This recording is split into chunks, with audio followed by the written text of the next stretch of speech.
The last sitting US president to visit each country. So for some of these places, we have to go way back, and others not so much. We also have to consider when these places became a country too. I mean, a huge percentage of places on Earth only just recently became official sovereign states as of the last couple decades. So in blue, the last US president to visit these countries was Biden. You know he had to Biden blast our neighbors. Biden has also visited a lot of Europe, including Ukraine. He has not visited France, interestingly enough. The last US president to go there was actually Trump. And of course, Donald Trump remains the only US president to go to North Korea, and I don't know how long that record's gonna stand. That is still one of the most insane things to me. Biden has visited South Korea and Japan. Interesting, no Australia or New Zealand though. He went to Indonesia. In fact, the last US president to go to Australia was Obama, and the last US president to go to New Zealand was Bill Clinton. I mean, they're a pretty big US ally. You think we'd maybe visit them more often. Maybe that's something to do with all the maps that just leave out New Zealand. We kind of forget it exists. The last US president to visit Russia is Obama, and who really knows how long this one's gonna stand. Damn, Obama was mugging Putin. Could be a while before another US president comes here. All the pink countries were last visited by George W. Bush, something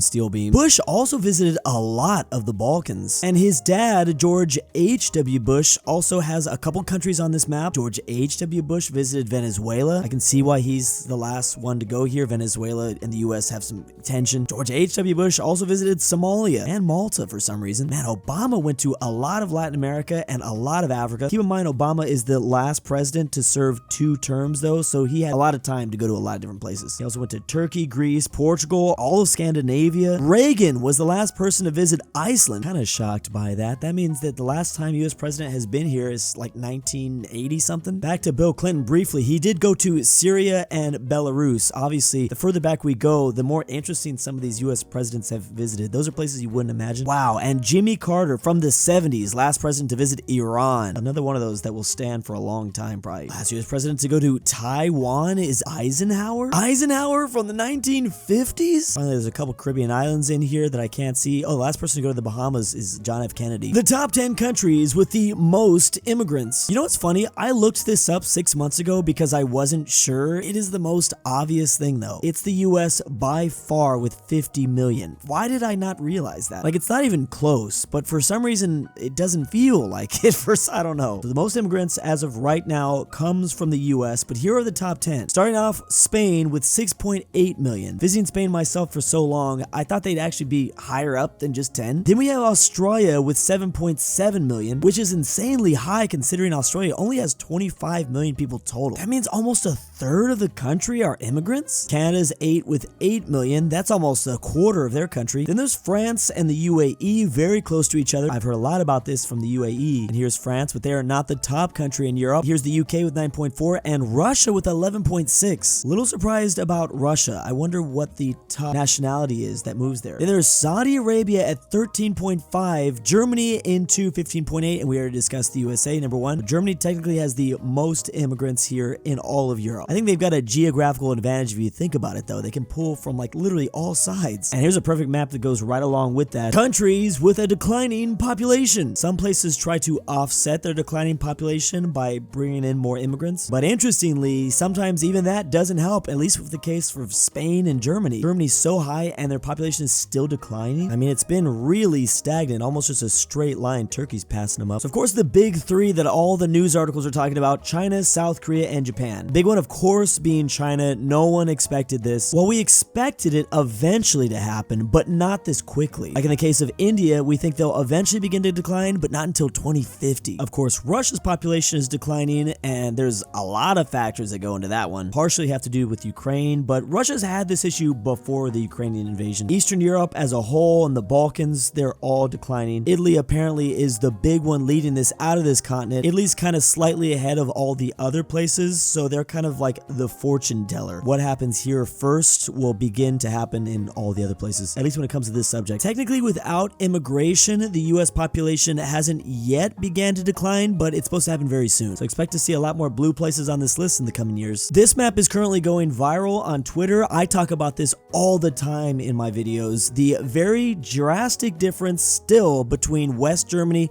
and East Germany in all these different categories too. That's the craziest thing. Look at all these maps that continue to show that though the country is united, echoes of the Cold War still very much exist, and that was over 3 decades ago, and clearly it's still a pretty big factor. This is something I'm always reminded about whenever I hear the subject of Korean unification one day. People love to point to how Germany was able to unite and be a singular country, but as you can see, there's still a lot of problems under the surface, and I can't even imagine how much harder it would be for Korea. So whether it's childcare or flu vaccinations or trailers, gender pay gap, graffiti, organ donation, motorhomes, school dropouts, Olympic medals, tennis courts, there's just clearly a Western thing. Some of these matter less than others.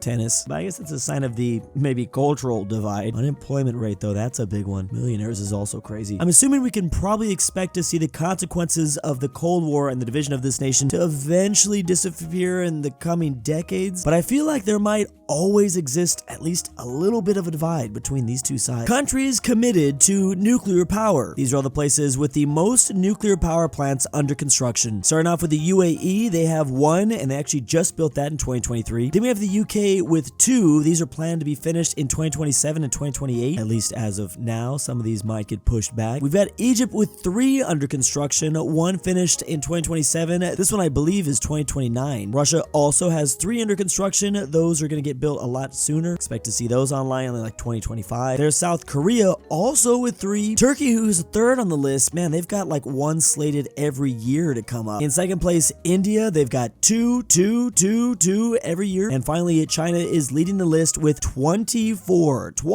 nuclear power plants coming. 1 already got finished, 3 are being finished this year, 3 are being finished next year. Then they got 6 in 2026, 7 in 2027, and then 1 more beyond that. Yeah, it seems like a lot more places need to catch up to this. I think slowly the public is more and more okay with nuclear power. I wonder how Germany's doing though. Countries with the highest CO2 emissions per capita. Here's the world's biggest carbon emitters, starting off the list with Australia, Oman, and New Caledonia. There's Saudi Arabia, Trinidad, Tobago, Brunei. Again, because this is shifted to per capita, you're going to see some of the smaller countries higher up on the list, and that is why places like the UAE and Qatar are leading. Qatar with 37.6, that's a crazy rate. That's 37.6 tons per person, I might add. A lot more European countries appear on the list in the top 50. The USA just barely missed out on the top 10 by getting 11th place. Interestingly, when looking at just CO2 emissions, not based on per capita, China is like way up there. Well, China and India, but because they both have over 1 billion population, they don't even make those other lists. I mean, the US does, of course, though. The median consumer broadband download speed. Obviously, back in 2012, we weren't downloading very fast. Under 60 megabytes. Yeah, that sounds about right. Let's see what I have now. Right now, my download speed is about 150. I do pay like extra to have the good stuff though. We're not talking uploading that graph, but my upload is about, yeah, 85, something like that. Or maybe I'll hit 90, somewhere around there. That only recently happened. Like I had pretty average to low internet last year. Funny how speeds worldwide stayed about the same until 2015. Obviously the blue line was number 1. We had the fastest internet back then. Then a lot of things changed in the late teens though. This purple line is Singapore, and they just skyrocket. Now remember, Singapore is a very small and dense nation. They're also very rich, so that probably has something to do with it. It's kind of a race between a lot of these are European countries, and this black line down here is India. They're trying to make their way up there. In fact, on average, download speeds are about 60 currently in India. India is a very big country though, and this of course is on average, so it depends. I'm sure there's some parts of India that has incredible internet and others that have like nothing. So currently, as it stands today, we have Russia just barely ahead of India, Germany, who I figured would be way higher than that, and the UK and Ireland actually winning out. They're all downloading under 120 megabytes though. There's a big jump up to Canada at 183, then Japan and the Netherlands. They're all basically tied here in 2024. Finally, the US, who on average is at wow, that's better than the internet that I just pulled up right now. The hell? Who got this? Why don't I got this? There's actually 3 countries in the top spot. Chile, which is incredibly surprising, China, and then Singapore. Why does Chile have such incredible internet? I never heard that before. Where's the country with the fastest internet on earth? Liechtenstein. I've been hearing about this for a long time. This is the only place, the only small city-state place I really want to visit in Europe just for this. Again, these figures are constantly changing, and there's a lot of ways you can determine it. Sometimes people say Taiwan's got the best internet. Then Jersey?